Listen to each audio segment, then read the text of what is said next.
Yeah, I think it's disappointing that there are still some pockets of New Zealand, normally elderly white people, who struggle with the language and the different ways that people talk or communicate or their beliefs, and it scares them, or they don't like change, and so a vast majority of our workforce are made up of a range of different ethnicities, and so when I listen to some of our call centre calls sometimes, and someone answers the phone and they're in New Zealand, and someone says, hello, where are you? Well, I'm in Auckland or I'm in Christchurch.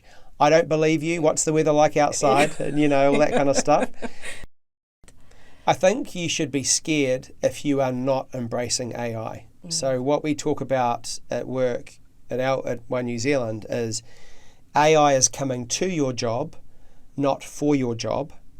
But if you don't understand the technology of AI, someone who knows AI better than you will take your role today. And I've talked openly that my mother had me when she was 16 and my father left straight away. So she was a 16-year-old solo mum. It's a pretty young age to be bringing up a child. And so I was given leadership opportunities at a very young age, right? When I was 3 or 4 or 5.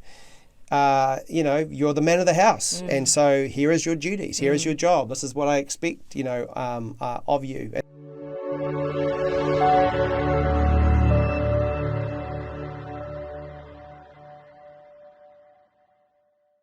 Namaskaram. You're watching Malayalam FM's Connect with me, Sindhu Punoose. And joining with me today from One New Zealand is the Chief Executive, Jason Paris. Welcome to our show, Jason. Kia ora. Thank you for having me. Thanks. Jason, One New Zealand is always at the forefront of embracing new technology. When you think about people living in remote or rural communities, how we are making sure that they aren't left behind when the technology is advancing? Yeah, so probably the most obvious example of that is our investment in SpaceX. When you are looking at rural or regional communities, it is sometimes difficult to justify building 4G or 5G or fibre networks when the populations are so small. Yeah. And so that's when you need to look at alternative technologies, especially satellite technology from space. Yeah. So our partnership with SpaceX is a big part of that. We think it's a game changer because it's a quality service. And whether you use Starlink for broadband or you use Starlink for mobile via One New Zealand, it's a way to make sure that rural and regional communities continue to be connected. The industry also works together through a group called RCG, or Rural Connectivity Group. And that basically means that 2 Degrees, Spark and One New Zealand, and with the New Zealand government, pool some funds to help build infrastructure in those more remote communities, because it wouldn't make sense for us to do it individually, but it can make sense for us to do it collectively. Oh, great. It's a collective action to support the community across the country. Yes, because, as we know, connectivity nowadays is core, it's an essential service. If you ask a teenager, they'd probably rather give up water than give up their mobile phone. It's difficult for you to run your business, to stay in contact with family and friends, to do your job if you don't have connectivity. And so we understand how important it is. Absolutely. Jason, you were referring that mobility or connectivity is like water for the common people. Yes. What is One New Zealand doing to make it more affordable or inclusive for the common man? Yeah, so there are a whole bunch of ways that we do that. First of all is making sure that your ability to have a small amount of calling, texting and data can be as little as $9 a month. And you have to remember that, for that amount of money, you are connected to sometimes space at the same time. So it's pretty good value. The other big impediment for people is the cost of new devices. Absolutely. So most people want to upgrade their phone every 3 or 4 years because the battery life reduces or new features come out. Those new devices were maybe $700 a few years ago. They're now up to $4,000 now. So another big part of what One New Zealand does is we subsidise handsets quite a lot. We have a proposition called Wallet, which basically means each of our One New Zealand customers has amount of money in a wallet that we have given them to go to their next phone. Secondly, we allow you to trade your old device in. So that device that you are currently using has a lot of value in other markets. And so don't put it in a drawer, bring it in and give it back. It's better for the environment, and it can go towards your next phone.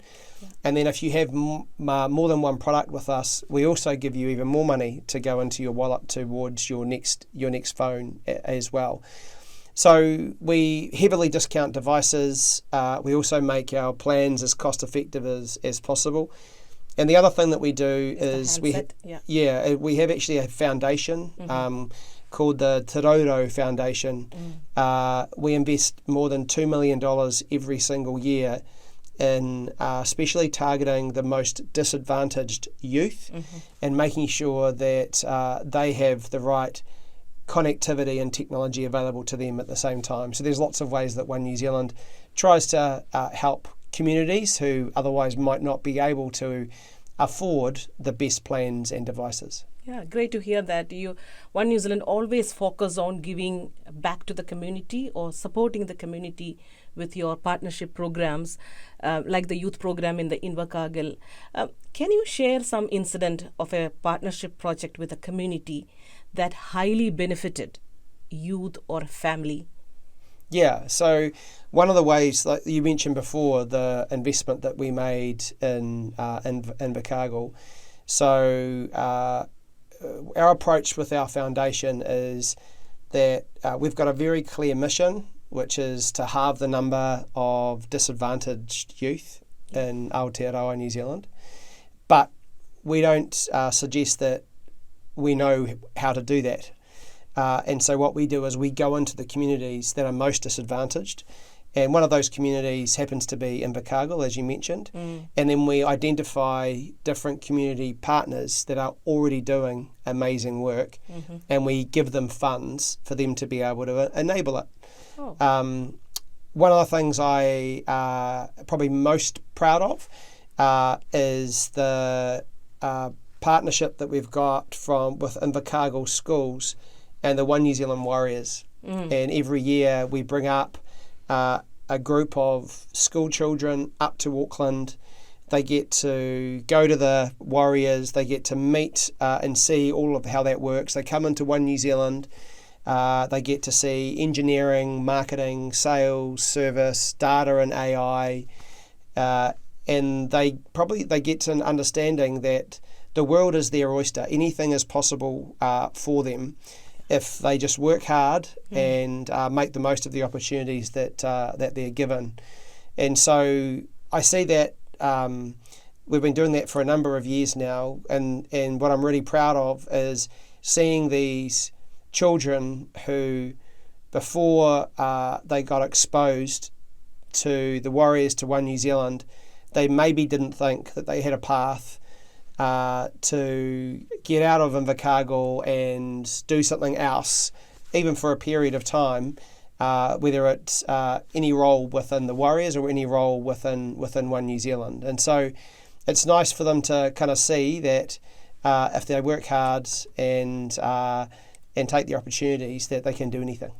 Jason, I have heard you have been very vocal about, or a vocal champion of, workforce diversity and authenticity. Yes. I see you encourage your new employees or staff when you join your team, be yourself. Yes. Don't try to copy others. What is that you feel these migrant workforce contribute to the country's overall businesses? How you value the migrant workforce? Look, over my career, I have seen time and time again that diversity of thought, diversity of background, thinking, experience drives better business outcomes, drives better customer outcomes, drives better cultural outcomes. So it's a data-driven fact that having a diverse workforce is a smart business decision. Absolutely. We don't want 3,000 people in our organisation who all act in the same way. You want people with different opinions, thinking in different ways, brainstorming with different ideas, and collectively we'll make sure that we get the best ones and we put them in front of our customers to help them and benefit them. So we do that by making sure that we have a range of different communities within our organisation as well for people to celebrate their backgrounds, their countries, their families, their whānau, and encourage diversity of thinking. So you're right. It's one of the most important pillars for me of our organisation is diversity. And I love the fact that Aotearoa New Zealand is becoming more ethnically diverse because I think it's great for the country. That's great to hear from you. It gives a lot of confidence, like people like us, because sometimes we might get skeptical or shy away from our accent. Or are you following our accent? Is that something which you have ever felt? Yeah, I think it's disappointing that there are still some pockets of New Zealand, normally elderly white people, who struggle with the language and the different ways that people talk or communicate or their beliefs. And it scares them, or they don't like change, and so a vast majority of our workforce are made up of a range of different ethnicities. And so when I listen to some of our call centre calls sometimes, and someone answers the phone and they're in New Zealand, and someone says, hello, where are you? Well, I'm in Auckland or I'm in Christchurch. I don't believe you. What's the weather like outside? And, all that kind of stuff. Trust issues. Yeah. But in the end, I think New Zealand is progressing, albeit more slowly than we would like, to be an inclusive, positive society where all of the country should be welcoming for anyone who wants to become a New Zealander. I think this is the greatest country on the planet. I think it's a real privilege to live here. One of the drivers of the economy is a growing population base. People coming in, starting new businesses, investing, spending money, bringing family here. That's the future of New Zealand is through that growth, and so should be encouraged and celebrated, not criticised. Glad to hear that. Jason, you have credited your childhood with growing to be becoming a strong decision maker. But looking back, have you ever felt I could have taken a different decision or a bit differently? Any situations, if you can share with us, and what you have learned from that situation? Yeah, well, as you mentioned, my childhood, my upbringing, as I think with everyone, has a significant influence on who you are today. And I've talked openly that my mother had me when she was 16 and my father left straight away. So she was a 16-year-old solo mum. It's a pretty young age to be bringing up a child. And so I was given leadership opportunities at a very young age, right? When I was 3 or 4 or 5, you're the man of the house. And so here is your duties. Here is your job. This is what I expect, of you. And so Mum created an environment of love, but also, that you work hard and you have to try your best and you contribute from a very, very early age. And so that was a privilege. But of course, we all make mistakes. We don't always get things right. I think the thing that I'm working on the most is having those tough conversations with people. I don't know that anyone should like conflict. But when things aren't going right or well, or you can see that someone has an opportunity to improve their performance or to grow, then you shouldn't be hesitant in having a conversation about it in the right way. Yeah. And I think I've matured in that way, whereas I think earlier in my career I would have avoided that because I was worried I was going to hurt their feelings or that would create some tension that didn't want to be a part of. And now I give my feedback as more of a gift, because I know myself, if someone observed an opportunity for me to improve, I would much rather that they told me than not, and for me to not know. Because if you don't know about it or you're not aware of it, you can't do something about it. You can't do something about it. So I think I've made those mistakes earlier in my career, and I'm getting a lot better at having those more courageous conversations in the right way, with caring, thoughtfulness, and I think that's helping me, and hopefully also helping the people I'm having the conversation with. Jason, hope you will agree with me. Today's world is all about influencers. I heard you used to refer about your wife Rachel and mom Annette, I think the name is right. Yes. Great inspiration to you, and they share some common qualities. Can you share one quality of both of them has inspired, and you were looking the life in a different way because of this inspiration? I would say, if I can share two things, one would be hard work. And so they always try their best in everything they do. And so it's something that Rachel and I talk to our children about. We don't look at the marks you get at school, we look at the effort grade, because the marks will come. If we know that you are giving it your best, trying your hardest, then you will achieve your potential. If you're not, you won't. And so hard work and perseverance are both common assets of both my mum, Annette, and my wife, Rachel. And the other one I would say is generosity, especially of their time. And so very caring of others, whether it's family or friends or anyone who asks for help.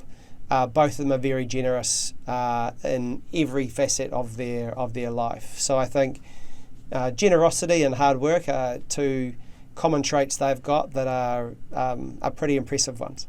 Yeah, that's a very rare combo, and remarkable values: hard work, perseverance, and generosity. I think it's a great combination. Talking about Rachel, she has done a recent novel, See How They Fall, and it's receiving world-class acclaims. How do you see her journey? How do you see her journey, your wife pursuing her passion, leaving a corporate work? How do you see that journey unfold up close to you? Yeah, well, I think the first thing she would say is she's privileged that she has a husband who works, right? And so that enables her to make the commitments to write. But she has been writing even when she was doing her other jobs throughout her entire life. So it's always been her first and most important passion, has been writing ever since she was 5. Oh. And so she didn't actually want to be a lawyer. She kind of just ended up being a lawyer, and throughout the entire time I've known her, she's been a writer of short stories, of children's books, of screenplays, of poetry. Like, she's always written, and she made the brave commitment to go, I'm going to go all in. So she enrolled herself into Auckland University. She went back to school. On her first day of university class, they thought that she was the teacher because she was like an adult student, and a 12-month commitment to finish a novel. She is ambitious, and she did say to me, look, all I want is just to write a novel. And I said to her, I know you want to write the novel, but you'll want to get first in class, and then you'll want to get it published, and then you'll want to write another novel. And so she's on that path. You know, I'm really proud of her. Phenomenal group of talented students in that class. Yeah. She did graduate first. She did win the Phoenix Award for the top student. And then she got a 2-book deal with her publisher. So the first one, See How They Fall, #1 in New Zealand, launched in Australia, in the US. It's been optioned by a Hollywood studio. Yeah. So how incredible is that? Absolutely. And she's now halfway through writing her second novel as well. And so it was really brave of her to do that. And then it's also, you don't understand how brave it is to put 80,000 of your personal words out there for someone to critique. Yeah. You know, people reviewing them and giving their judgment, good or bad. She's lucky that the majority of it has been really positive, and New Zealanders have been incredible in how they've supported her. Yeah, so we're very privileged. I can see that during her interviews, how the press and the media is supporting her. Yes. That's incredible achievement. Yeah. One New Zealand used to be the number one network within the country consecutively for 4 years now. What do you believe that sets your team and the network apart from the others? I think our relentless focus on customer. Mm-hmm. So, you know, as I said before, the majority of my time when I started and then in my role has been spent talking to customers, because they know what is really going on within your business and what is going well and what isn't. And so everything that we do is focusing on being the best at what our customers value the most. And we know that one of those important facets is connectivity and coverage. I know that in 10 years' time, someone isn't going to say, I love One New Zealand, I just wish I couldn't use my phone where I was. And so that means that we are making hundreds of millions of dollars of investment every single year in the next generations of technology to make sure we've got more coverage in New Zealand, but also overseas, more capacity where you need it, and then also even better products on those networks at the same time. So you're right, 4 years in a row, best in test network in New Zealand. We're really proud of that. And then also our partnership with SpaceX and Starlink means that our customers are more productive and safer with us. Great.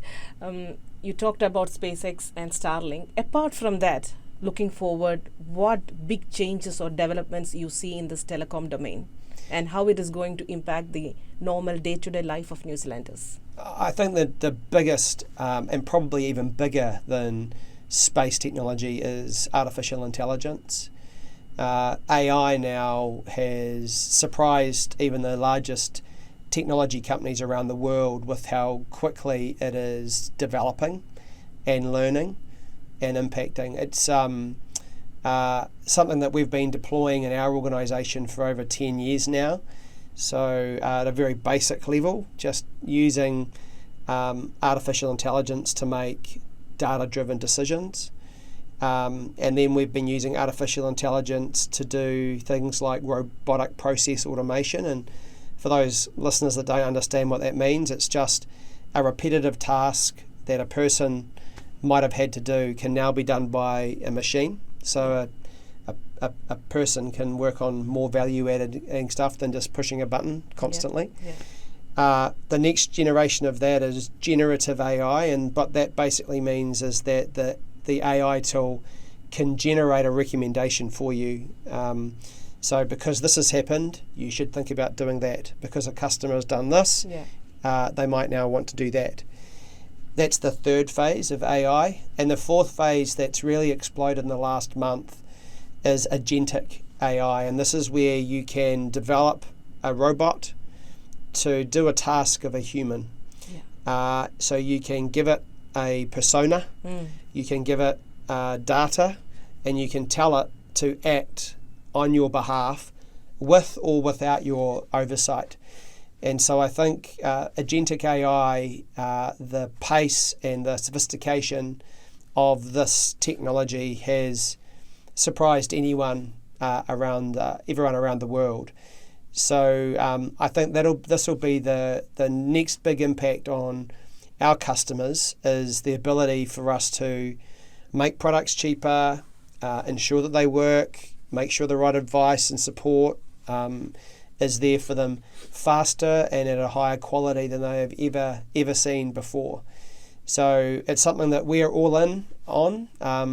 We want to make sure that we are New Zealand's leading AI company, and we want to do that, because we think our customers will benefit from it, but we think we can lead the way for New Zealand to hopefully create even more growth industries for this country using AI technology. Great.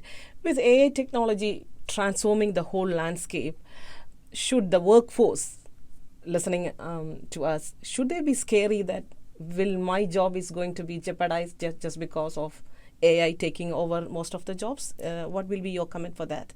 I think you should be scared if you are not embracing AI. So what we talk about at work at One New Zealand is AI is coming to your job, not for your job.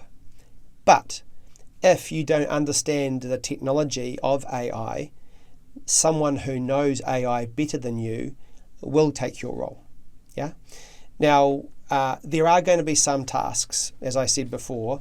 If you are in a role where you are doing a repetitive, monotonous task, there are going to be tools that will come that will end up doing those tasks for you on your behalf. But anyone has a to-do list that they can never get to, right? You can do 5 tasks of your 10 that you want to get to.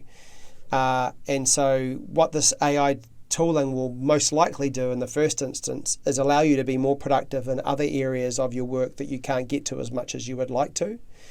Or if your entire role is going to be replaced by AI, because you know how AI is going to be deployed in your area, you can be the AI expert in understanding that.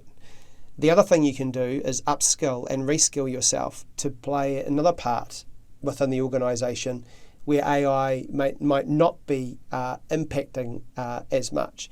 So I think this is an opportunity for people to future-proof the next 10 years of their career if they embrace AI and start to learn and experience and experiment with it.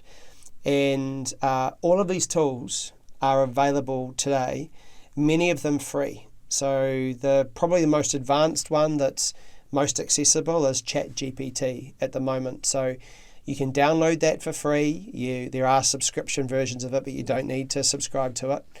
And it's like the new Google. So ask it questions and see how amazing this technology is. The only caveat I'd say is don't put personal information in there. That information is still going into the public cloud.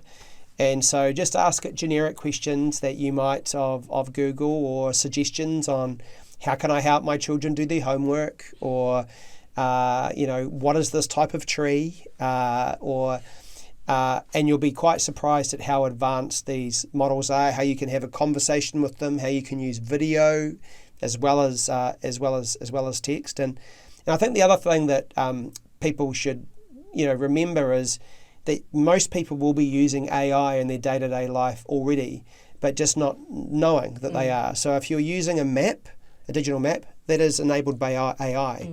If you're using a music app, that is enabling AI. If you're using any form of social media at all, that is enabled by AI. You're just probably not overtly aware of it. So don't be scared of it. Get involved in it. Understand it. And I think if you do that, it'll set yourself up for the next 10 years of your career. Even if your role is impacted, you'll future-proof your career through understanding more than the next person. That's a great or a positive affirmation from you, Jason, to the listeners. Upskill, take the opportunities, grab the opportunities outside, don't shy away. Embrace the AA as a technology which is going to help your work, not taking away your work. That's a great note. Thank you so much for sharing your experience, and thanks for joining with us with Malayalam FM. Thank you so much. Thank you very much.